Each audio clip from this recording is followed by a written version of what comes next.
Nous sommes dans la maison natale de Sainte Thérèse de l'Enfant Jésus et de la Sainte Face. Je suis avec la sœur Elisa, supérieure de la maison. Je voudrais savoir qu'est-ce qui s'est passé ici à l'époque de Thérèse.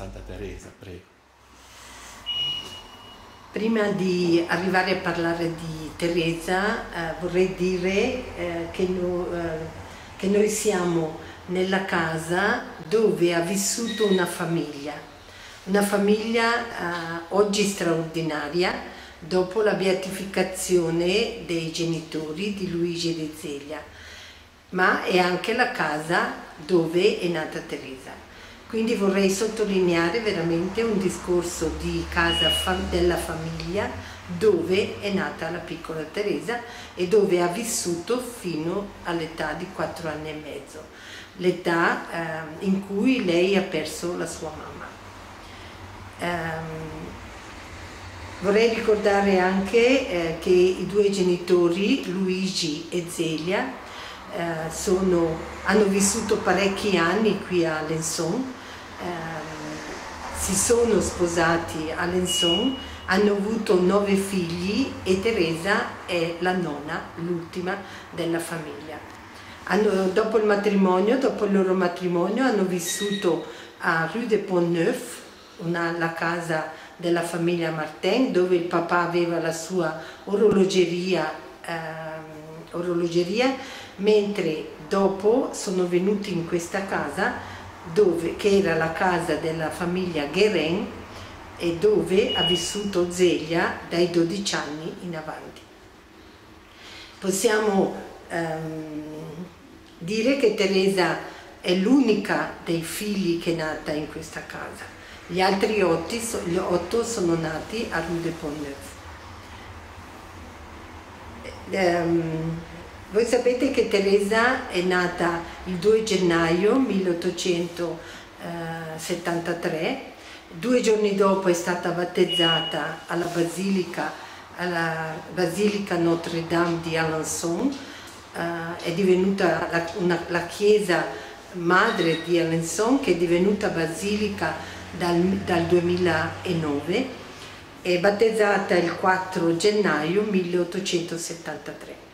All'età di 3 mesi Teresa è malata e la mamma ha paura di perdere anche questa figlia. Infatti i genitori, i coniugi Martin, avevano già perduto 4 figli, 2 maschi e 2 femmine, e quindi la malattia di Teresa preoccupa davvero i genitori. Allora la mamma cerca subito una balia che potesse allattare la piccola. Trova la baglia che è Rosa Tallier e Teresa a 3 mesi va ad abitare a Semalé, a 8 km da Alençon, una piccola casetta dove viveva la famiglia di Rosa Tallier. Una famiglia, i genitori e 4 figli maschi, che accoglie molto volentieri Teresa e ama molto Teresa. Teresa vive in questa casa 1 anno, quindi ritorna qui nella sua casa che lei ha già 15 mesi. Durante questo periodo Teresa viene a trovare la sua mamma tutti i giovedì, perché Rose Tallier veniva al mercato a vendere il burro. La famiglia Tallier era una famiglia di contadini che viveva del loro lavoro e della vendita di questi prodotti agricoli che venivano a vendere sul mercato di Alençon. Rose Tallier lasciava la piccola alla mamma, ma molte volte Teresa piangeva e quindi la mamma o la cameriera erano obbligati di portare Teresa al mercato e Teresa restava volentieri con Rose Tallier a vendere il burro. Quando è rientrata in casa sua, lei aveva, come dicevo, 15-16 mesi, ha vissuto fino a 4 anni e mezzo in questa casa, vivendo con le sue sorelle Maria, Paolina, Leonia e Celina. Noi sappiamo che lei era molto legata in modo particolare a Celina, perché era veramente vicina anche come età, e anche se amava molto anche tutte le altre sorelle. Le due maggiori, Maria e Paolina, sappiamo che sono partite a Le Mans perché hanno fatto tutte le scuole presso le suore visitandine, dove c'era la zia suora. Vorrei davvero dire due parole sui genitori, perché come dicevo questa casa è veramente l'unica casa dove hanno vissuto insieme i genitori e Teresa. È l'unica casa, perché sappiamo che quando la famiglia è partita a Lisieux la mamma era già morta. Che cosa faceva la mamma, che cosa faceva il papà? Il papà, come dicevo, era orologiaio, quindi riparava orologi, ma costruiva anche orologi e anche pendoli, i grandi pendoli dell'epoca. Lui aveva la sua orologeria, lui si preoccupava di tutta la parte anche di ordinazione e tutto, quindi il lavoro lo portava a viaggiare molto per cercare il lavoro e poi per consegnare il lavoro. Ma sappiamo che il papà ha aiutato moltissimo anche la mamma nel suo lavoro, nella sua impresa di merlettaia. E abbiamo scoperto da 2 anni che il papà faceva i disegni della dentelle, del merlet, del pizzo, e quindi facendo i disegni e punteggiava anche le veline per i pizzi, perché il pizzo, la mamma era merlettaia, faceva il famoso punto d'Alençon. Il famoso punto d'Alençon ci sono varie tappe per arrivare alla fine del punto d'Alençon, e una di queste tappe era proprio il disegno e il punteggiare sul disegno delle veline, perché è poi su queste veline che le donne cominciano a lavorare con l'ago, perché il pizzo, il punto d'Alençon, è un pizzo al lago. E voi sapete che il punto d'Alençon oggi è riconosciuto dall'UNESCO come patrimonio mondiale. E in più vorrei dire anche il punto d'Alençon ha la sua radice, ha le sue radici nel famoso punto di Venezia. La mamma aveva molto lavoro come merlettaia ed è per questo che il marito alla fine vende il suo negozio di orologiaio per aiutare la mamma nella loro impresa dei pizzi. Dico impresa perché è arrivata ad avere anche più di 20 operaie che lavoravano a domicilio e che venivano a portare il lavoro tutti i giovedì delle settimane che era il giorno del mercato. Il lavoro specifico della mamma era di unire i vari pezzetti che le operaie facevano, ed era uno dei lavori più delicati per il punto d'Alençon, perché gli ordini erano di 30 metri, 60 metri, 100 metri di questo famoso punto d'Alençon. Sappiamo che la famiglia Martin, anche se erano 2 commercianti e sono una famiglia di media borghesia, hanno conosciuto anche momenti difficili per il lavoro e per la crisi, anche perché hanno vissuto il tempo della guerra con i prussiani, e quindi c'è stato un vero momento di crisi. Ma sappiamo anche che pur nel momento di crisi Luigi non ha mai accettato di lavorare la domenica e di aprire il loro negozio la domenica, anche quando la chiesa stessa permetteva di aprire la domenica mattina proprio per aiutare in questo momento di crisi. Sappiamo che la mamma dopo la gravidanza di Leonia ha scoperto di avere un nodulo al seno. ma senza preoccupazioni, perché all'epoca non si parlava molto di tumore, ma sappiamo che la mamma è morta in seguito a questo tumore al seno. Ha portato avanti ancora altre gravidanze, ma sappiamo che la difficoltà da allattare e la difficoltà era proprio perché aveva questo in corso già questa malattia. E soprattutto gli ultimi anni della sua malattia sono quelli davvero che pesano sulla vita di Teresa. E sappiamo che la mamma muore quando Teresa ha 4 anni e mezzo, e Teresa stessa dirà che finisce il primo periodo della sua vita, che è il più bello, perché davvero dopo la morte della mamma lei cambierà carattere, lei avrà il secondo periodo della sua vita che sarà fino all'entrata del Carmelo, e lei stessa dirà che è il tempo più difficile e più veramente più forte della sua vita. Perché? Perché lei si ritrova con questo carattere cambiato. Noi oggi potremmo dire è più che normale, avendo perso la mamma così piccola, ma lei dice: io non posso continuare così.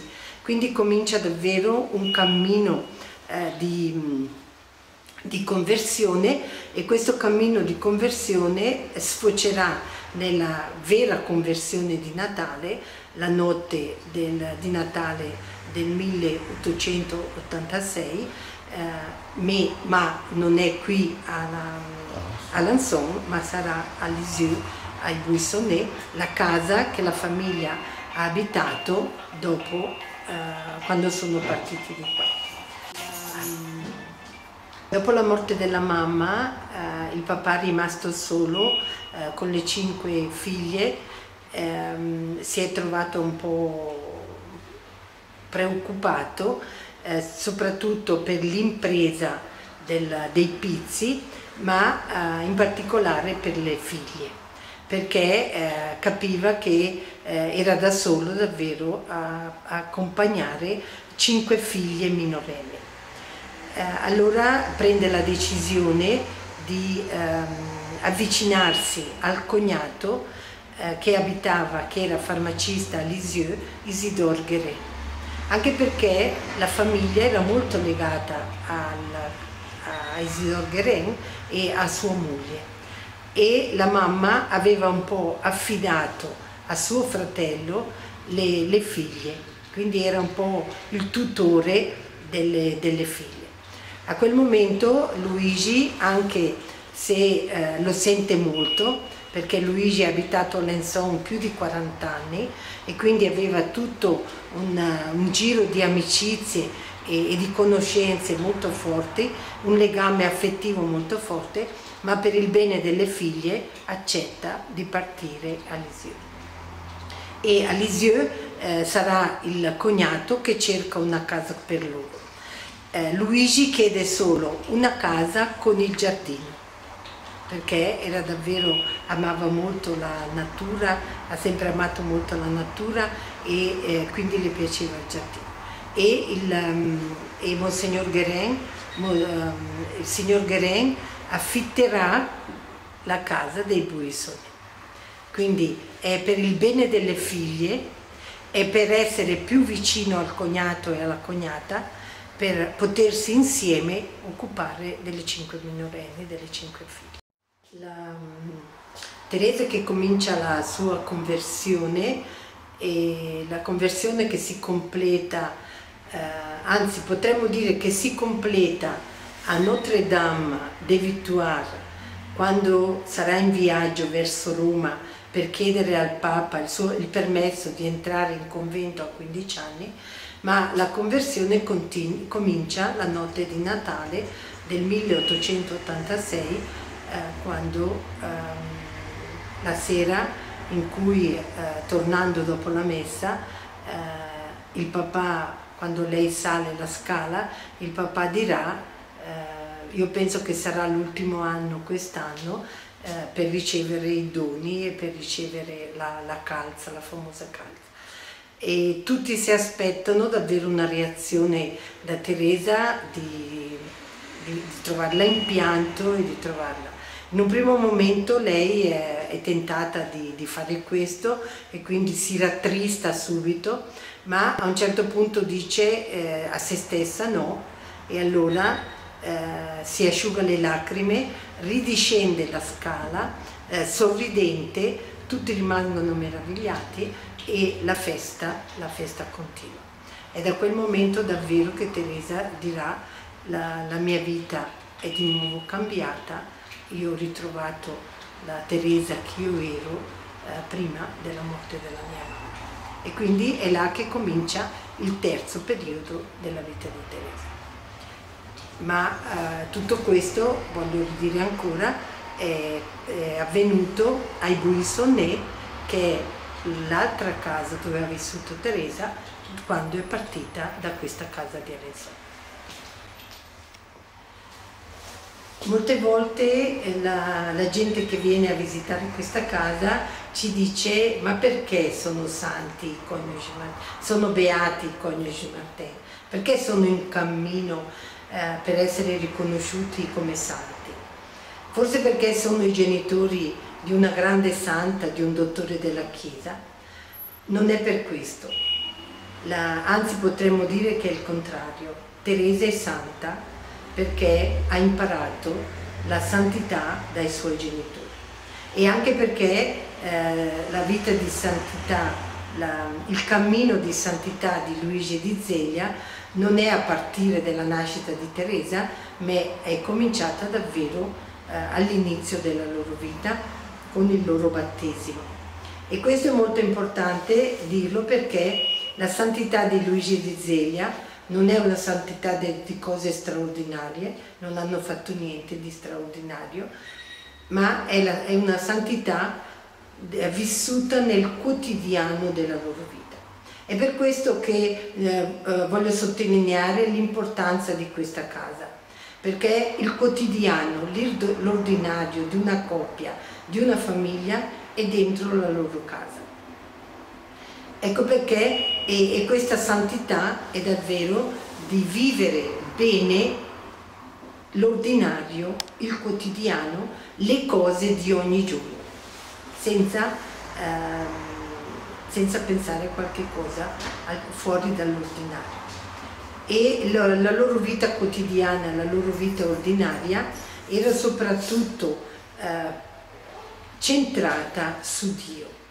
Ma questo possiamo magari vederlo alla cappella, dove troviamo veramente il luogo della loro santità, la stanza nuziale. Siamo davanti alla camera nuziale dei coniugi Martin, la camera della coppia di Luigi di Zelia, la camera dove è nata Teresa, il letto dove è nata Teresa e il letto dove è morta la mamma. È molto importante quindi pensare davvero al mistero della vita e al mistero della morte.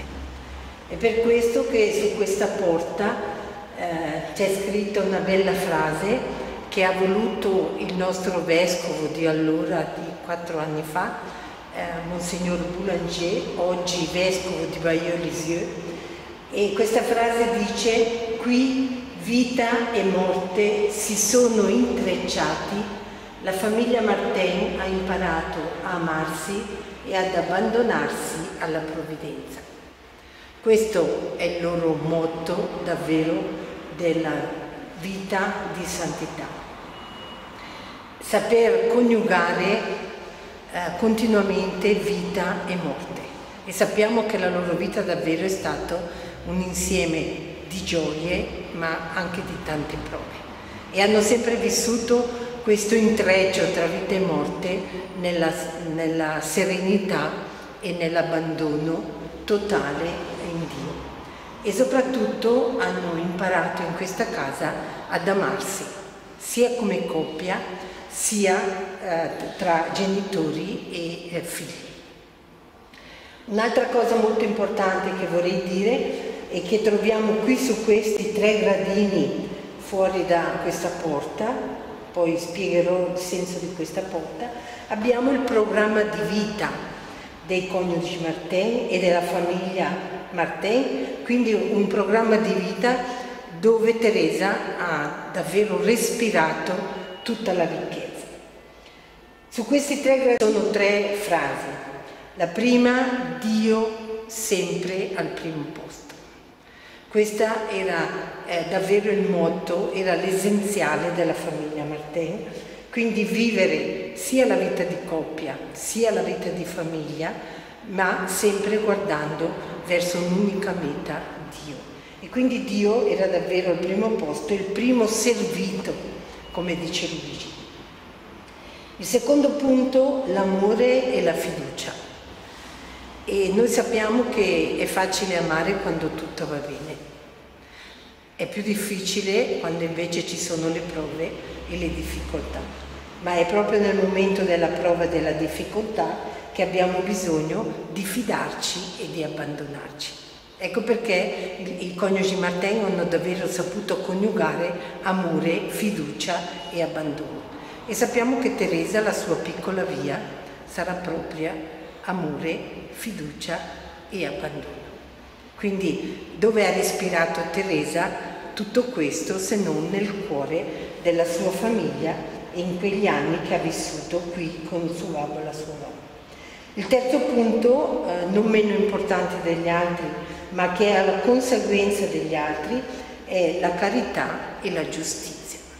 Perché, come dicevo prima, una famiglia di media borghesia, ma che hanno fatto del loro star bene non una ricerca a diventare più ricchi, ma sempre per aiutare i più poveri.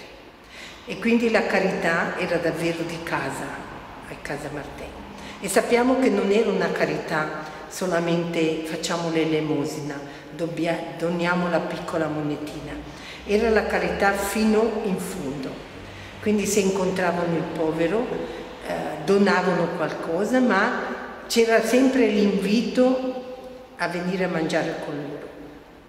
E il posto del povero nella loro casa era a tavola con loro. Non era in cucina, non era alla porta, era a tavola con loro. E in più sappiamo quante volte il papà si è preoccupato anche di trovare un posto, un ricovero, qualche cosa poi per farlo dormire.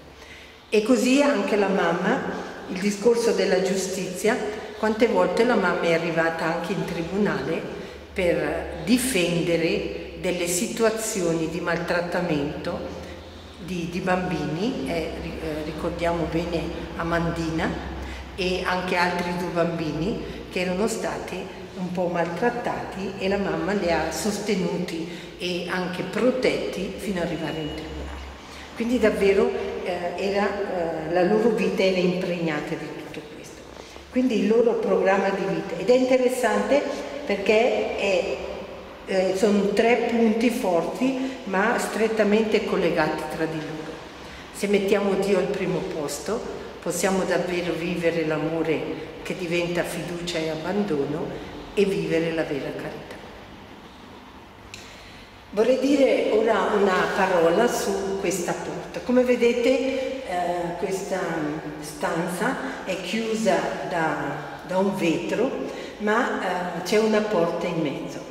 Perché quando abbiamo pensato a tutto questo ci si è detti questa camera dovrebbe essere aperta, perché è un tutt'uno con la cappella.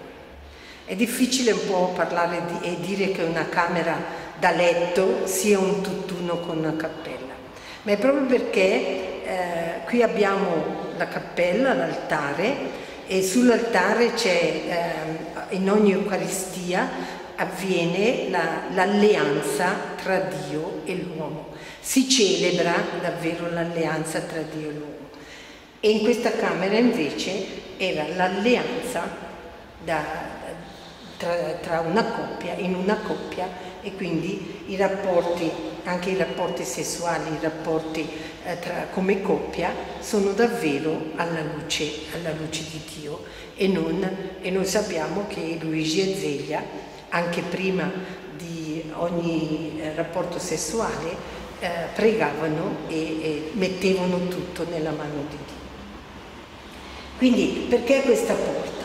Perché ci siamo detti non possiamo lasciare entrare la gente, ma la comunione e la relazione tra noi e loro è molto forte. Quindi ecco la porta che è simbolo dell'accoglienza, simbolo che la loro porta era sempre aperta. Ecco il vetro, ma uno spazio che ci dice noi abbiamo tante cose da dire a loro hanno tantissime cose da dire a noi. Anche perché ci dice forte che la comunione dei santi è davvero, esiste, e quindi noi possiamo comunicare con loro e loro comunicare con noi. E in più il materiale che è usato, abbiamo del bronzo, abbiamo del vetro. Il vetro rappresenta il cielo, il bronzo rappresenta la terra, perché il cammino di santità è davvero l'unità tra il cielo e la terra. Il cammino di santità comincia qui sulla terra per avere la sua pienezza in cielo. I coniugi Martin hanno cominciato il loro cammino di santità in questa casa e sono arrivati alla pienezza della loro santità in Dio. Ecco perché è molto forte il simbolo di essere nella cappella.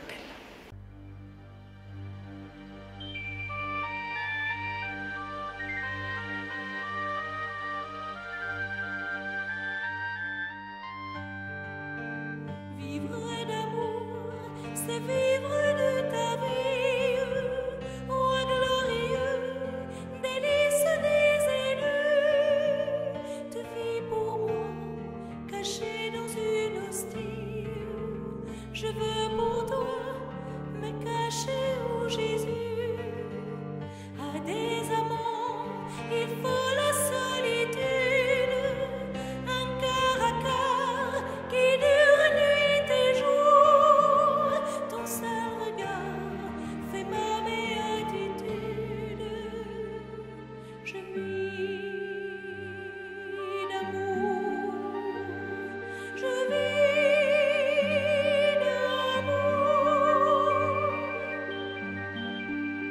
Vivre d'amour, c'est bannir toute crainte, tout souvenir des fautes dépassées, de mes péchés. Je ne vois nulle empreinte. En un instant, l'amour a tout brûlé. Flamme divine, aux très douces fournaises, en ton foyer, je fixe mon séjour. C'est dans tes feux que je chante à mon aise. Je vis d'amour, je vis d'amour. Vivre d'amour, c'est garder en soi-même un grand trésor en un vase mortel. Mon bien-aimé, ma faiblesse est extrême. Ah, je suis loin d'être un ange du ciel. Mais si je tombe à chaque heure qui passe, me relevant, tu viens à mon secours. À chaque instant, tu me donnes ta grâce. Je vis d'amour, je vis d'amour. Vivre d'amour, c'est essuyer ta face, c'est obtenir des pécheurs le pardon. Ô Dieu d'amour, qu'il rentre dans ta grâce et qu'à jamais il bénisse ton nom jusqu'à mon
Bienvenue dans cette église Saint-Pierre du quartier de Montsort à Alençon. C'était la paroisse de Louis et de Zélie après leur mariage en 1858 à Notre-Dame d'Alençon. La famille s'est établie sur ce quartier et c'est là que, à la bijouterie, à l'horlogerie de Louis, sont nés les enfants Martin, les 8 premiers enfants. Ils ont donc été baptisés dans l'église de la paroisse, aujourd'hui détruite, reconstruite à la fin du XIXe siècle. Nous avons conservé de cette ancienne église les fonts baptismaux. Donc voilà les fonts baptismaux sur lesquels les enfants Martin ont été baptisés à l'exception de Thérèse. Cette église a été décorée à la fin du XIXe siècle par l'abbé Dumaine, le curé de cette paroisse. C'est lui qui, vicaire à Notre-Dame d'Alençon, a baptisé Thérèse en 1873, en janvier 1873. Heureuse de souffrir, ma seule joie sur cette terre, c'est de pouvoir te réjouir. Oh Jésus, ma joie, c'est de t'aimer. Oh Jésus, ma joie, c'est de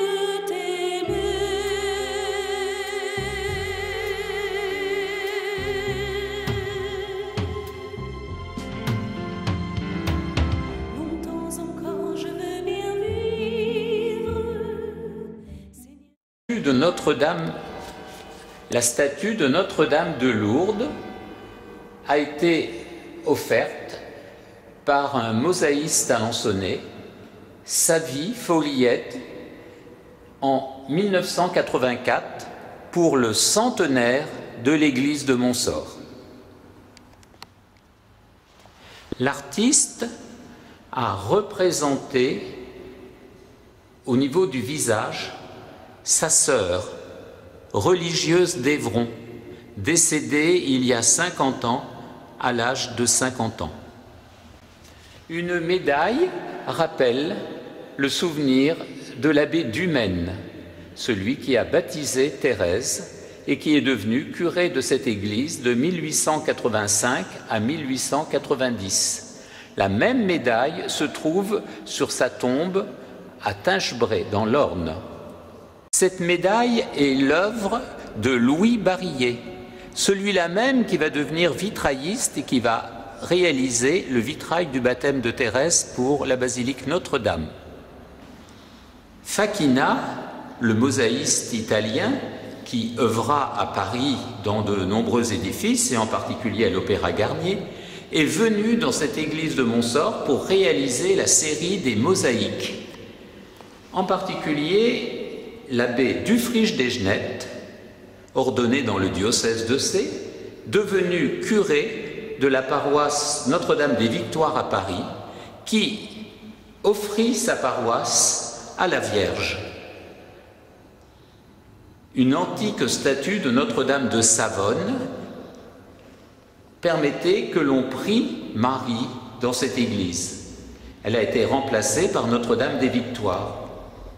Louis Martin allait régulièrement prier dans cette église à l'époque de l'abbé Dufrige d'Egenette, le fondateur de l'archiconfrérie connue à travers le monde. Un autre grand panneau de mosaïque représente l'apparition de la Vierge à Simon-Scott et le don du scapulaire. Le pape figuré sur cette mosaïque a les traits de Pie IX, mais c'est le pape Jean XXII, le pape d'Avignon, qui parle dans sa bulle sabbatine. Une autre mosaïque, c'est le don du scapulaire à Saint-Dominique, avec les traits du pape régnant Léon XIII. Voici une mosaïque réalisée 30 ans après les apparitions de Mazabiel à Lourdes, la Vierge et Bernadette au bord du Gave.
Voici les cannes à pêche de Louis. Son nom est inscrit à l'encre de Chine au bas de chacune des cannes. De même, au mur est accroché le panier dans lequel il mettait le poisson. Et quand il avait trop de poissons, il le portait chez les Clarisses d'Alençon. Au premier étage de la tour, Louis aimait lire, méditer, prier, écrire. Une relique de Louis, c'est cette croix qu'il a lui-même sculptée. Et puis sur la cheminée, une horloge aurait pu être celle fabriquée par Louis. Puis une photo de groupe, c'est-à-dire une photo montage qui présente le cercle vital romé, les amis de Montsort de Louis, autour du curé, le père Hurel, le curé de Saint-Léonard, qui a béni le mariage de Louis et de Zélie. Il a longtemps été curé de Montsort. On reconnaît ici un certain nombre d'amis de Louis. Louis acheta ce pavillon 1 an avant son mariage. C'était en quelque sorte un ermitage. Nous avons reconstitué la partie supérieure de cette tour où il pouvait dormir.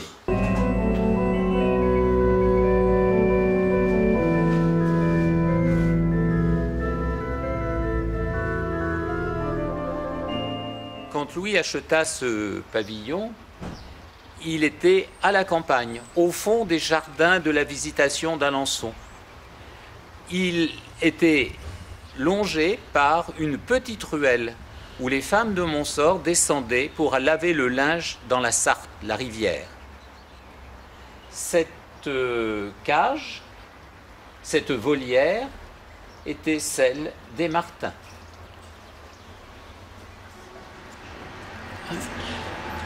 Dans la rue du Pont-Neuf, nous avons la maison qu'habitaient Louis et Zélie.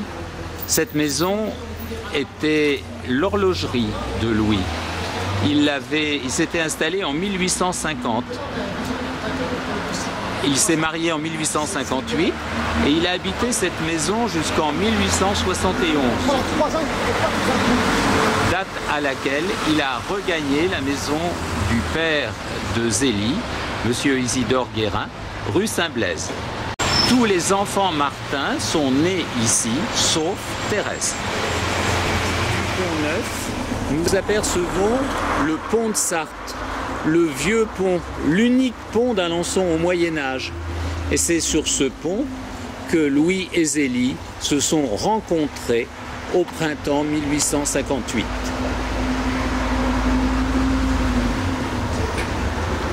Dans cette maison, les sœurs de la Providence d'Alençon avaient une école de dentelière. La pierre de granit nous rappelle à la Providence, bureau de Point d'Alençon. La maman de Louis est venue faire de la dentelle ici, de même que la domestique de Louis avant son mariage. Et Zélie est certainement venue aussi dans cette école.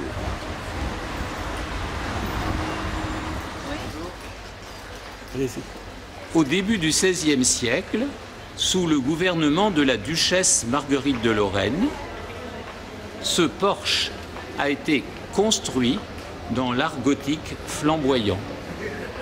C'est le porche de la transfiguration de Jésus.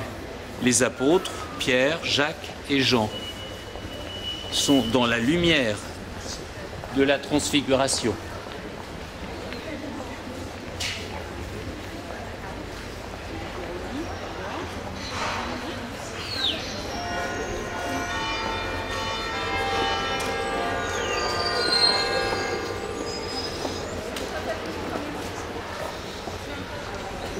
Non.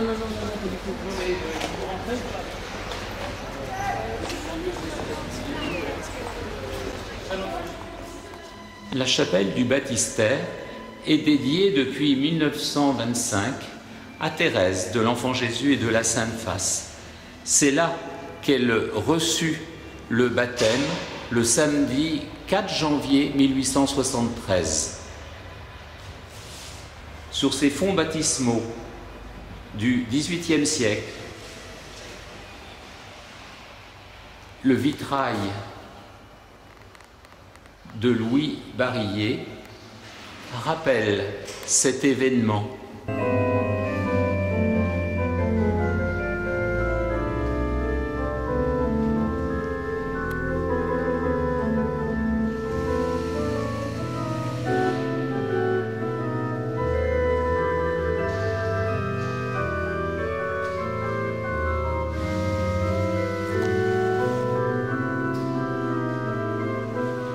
Thérèse, comme tous ses frères et sœurs, depuis Léonie, a reçu pour son baptême ce vêtement blanc qui est exposé dans la chapelle baptismale. Cette robe a été offerte à la famille Martin pour le baptême de Léonie par la marraine de Léonie qui s'appelait Léonie Tiphaine, la femme d'un pharmacien d'Alençon, ami d'Isidore Guérin.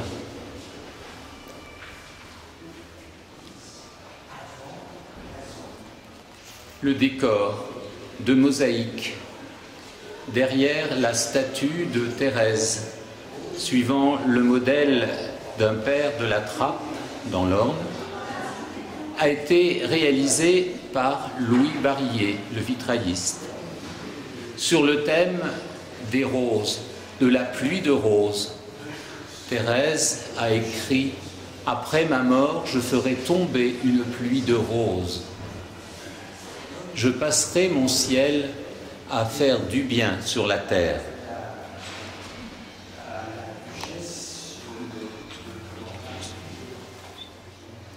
Cette chapelle reçoit régulièrement des offrandes et des fleurs, en particulier des roses.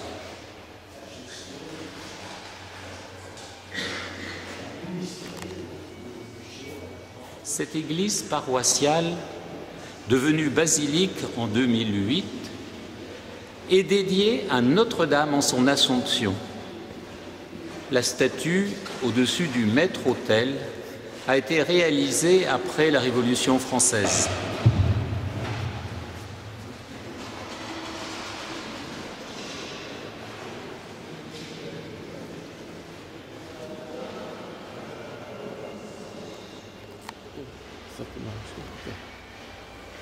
Pour le 150e anniversaire du mariage de Louis et de Zélie en cette église, une artiste alençonnaise a réalisé cette sculpture, le couple qui, depuis, a été béatifié.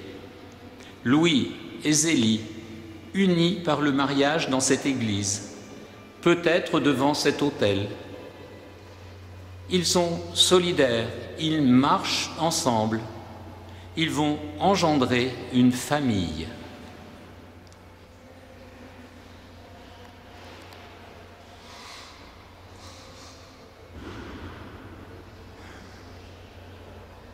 Au XVIe siècle, sous le gouvernement de la sœur du roi François Ier, la duchesse Marguerite, des vitraux ont été posés dans cette église. Au nord, ils racontent l'Ancien Testament, avec en particulier la création d'Ève, puis le péché originel, et ensuite l'histoire d'Abraham et de Moïse. Au sud, ce sont des histoires liées à Marie et à Jésus.